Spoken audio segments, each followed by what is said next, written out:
So radiation oncology, tumor markers, okay? But I'm going to talk a little bit about prostate, and I think, Lenny and Sigrid set this talk up well. But what's the definition? Obviously, we want biological indicators to predict and monitor response. And this is how we're going to have personalized medicine, precision medicine, improve efficiency, hopefully to reduce toxicity, and we need to predict outcomes. But I will say we're still somewhere in the infancy, but there's a lot of money behind what's happening, so it's coming, and we just have to figure out how to use it well. To me, I break down radiation biomarkers into sort of 3 or 4 buckets. Diagnostic, can I predict disease? Predictive, how will we respond to radiation? Prognostic, irrespective of treatment, how is a patient going to do? And then how am I going to monitor with these biomarkers and track response to treatment? Now, we're using these already, right? I mean, PSA is a biomarker, and we use it to figure out risk stratification, diagnose prostate cancer. We have urine-based tests now that Lenny was talking about, looking at genes in the urine. So maybe we can kind of move away from biopsies in the future. We're not there yet, but things are coming and evolving.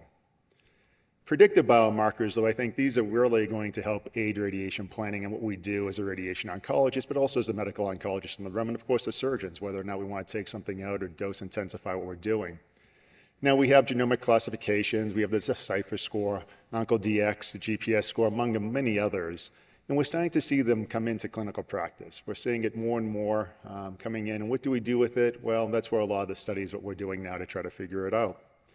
Molecular markers, P10, ERG, ARV7, BRCA1, 2 germline mutations. These are becoming more and more prominent in our day-to-day because there's just more information coming through, but how we use these is becoming somewhat, not confused, but how do we sequence it? How do we control the cost? And then how do we standardize what we're doing? A lot of these markers are going to help us determine whether or not a patient's going to respond to radiation, maybe ADT, and really help us kind of guide what we're doing for the person in front of us. Because we know many men can present very similarly, but have vastly, vastly different outcomes. And so hopefully as we go through, we can predict what we might need to give these individuals. There's the prognostic stuff that we're using now, PSA doubling time, PSA kinetics, velocity. I mean, it's helpful. Ki-67, the NCCN, maybe says this is not ready for prime time, but it may help us look at cellular proliferation. How aggressive are these tumors? If they're moving quickly and fast, they're going to respond quicker to radiation because it's easier for us to kill things which are rapidly proliferating. And of course, the Gleason score, which has been around and sort of how we risk stratify. And the higher scores have been shown to be prognostic to more aggressive cancers requiring more dose escalation for radiation. And of course, doublet and triplet therapies, which we've been talking about. But how do we monitor? We're basically trying to monitor the response to radiation. And if we're going to break something up and kill it, but actually leave the tumor de novo in the body and expect that we actually killed it, we use PSA, that's great. But I think there's still some work being done now in circulating tumor cells before and after treatment to determine what the disease burden might be, where the disease may be, and if it's still there or not.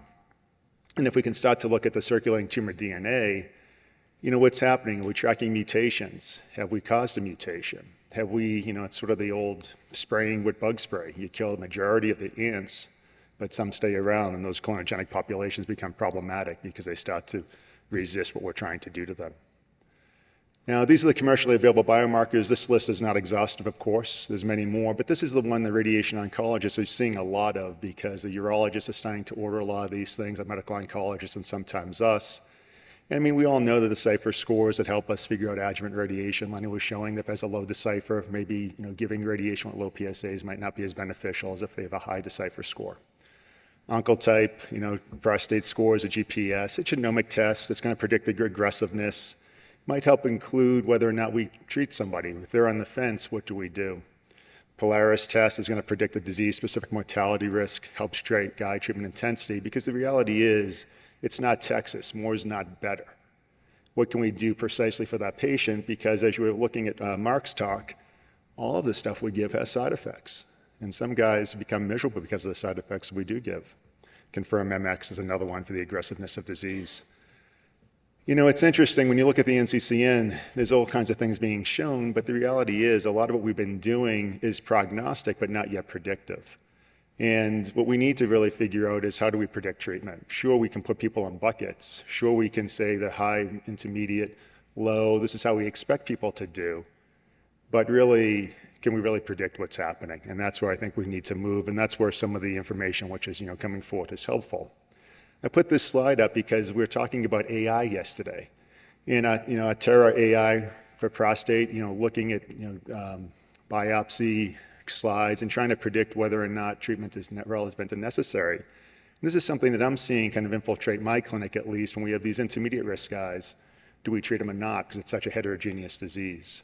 And that's both predictive and prognostic, which is starting to show whoever gets to that predictive as well as prognostic, well, those are the ones who are going to probably win into the future. And of course, the NCCN tries to help us with tissue-based classifications. The discussion and update is in progress. I know a lot of individuals in this room help do these guidelines. But basically it's showing we have a lot of things out there, but how do we sequence them into treatment? And there are some that are not even recommended, the P10, the K67, because the literature and what we're trying to figure out how to use them is all over the place, and we don't know exactly where to put them together currently. Now let's talk a little bit about what we're doing in radiation oncology. Our radiation biologists are trying to figure out what kind of biomarkers are out there to predict response. If I give you radiation, is it going to be helpful? Radiation, basically, the majority of what we do is we induce single-strand DNA breaks. So I need free radicals to do that. Sometimes we have double-stranded breaks, and we don't, cancer cells obviously we know don't have repair mechanisms, right? So that's how we can use the dichotomy of what's new, what's good, and what's bad to actually get the effect of radiation. So a lot of the damage biomarkers are really looking at how we damage the DNA, and we're inducing these double-stranded breaks. We're having proteins that accumulate to show DNA damage. The ATM, are we going to activate the kinase activation of DNA damage, which involves signaling repair? If we have a lot of this, maybe we are doing what we thought we were doing, and we're starting to have the breaks that we require to damage the DNA and then to cure the tumor. Hypoxia becomes very important in medicine and radiation because I have to create free radicals. By definition, I need oxygen to do such. So if a tumor is hypoxic, doesn't have a lot of oxygenation, it's more difficult to create these free radicals. If I can't create free radicals, I can't induce these single-stranded breaks. And so you have the HILF-1 alpha. This is a marker for low oxygen levels in tumors. This may predict for radioresistance. This may mean I need to do something more, or radiation might not be as helpful as we would want. And so if it's a choice between radiation and surgery, maybe surgery is better in this situation. The CIX gene, the protein regulators of the HIF-1 alpha, indicating tumor hypoxia, and then VEG, basically, are we producing tumor vessels? Can we get more oxygenation? If we are, then we have a higher tumor with more hypoxia and aggressiveness, which is going to require dose intensification. And of course, the cell cycle and proliferation biomarkers. K67, again, the NCCN saying it's not ready for prime time, but that may change. It's a marker of cell proliferation. In higher levels indicate rapidly growing tumors. What makes sense if something is moving fast, then we can maybe give more radiation to destroy it. Cyclin D1, it's a regulator associated with cell proliferation and radiation response. And P16, it's a tumor suppressor protein, one of the more common ones, and it actually indicates a poor response to radiation. Apoptosis and cell death markers. CAPS3 is a cell enzyme to execute apoptosis. Basically, we need these cells to break apart. We need them to die. The BAX, the BCL-T ratios, it indicates pro-apogenesis and anti-apogenesis signals. So basically, how we're going to break up that tumor cell. And then, of course, we have other biomarkers for fragmentation releases. Now, this is all sort of in the theoretical sort of standpoint of what we're trying to accomplish. There's a lot of articles, there's a lot of research, there's a lot being done. Are we doing this? Is this ready for prime time? Is this being used in our clinics? No, it's not. But does it have the potential to be doing that in the future? Yes. So genetic and molecular markers, we talked about the BRCA1 and 2 mutations, the microsatellite instabilities, gene signature expressions, the HRRs. Basically, this can all be predictive of how we're going to do, how someone's going to respond to the treatments that we give.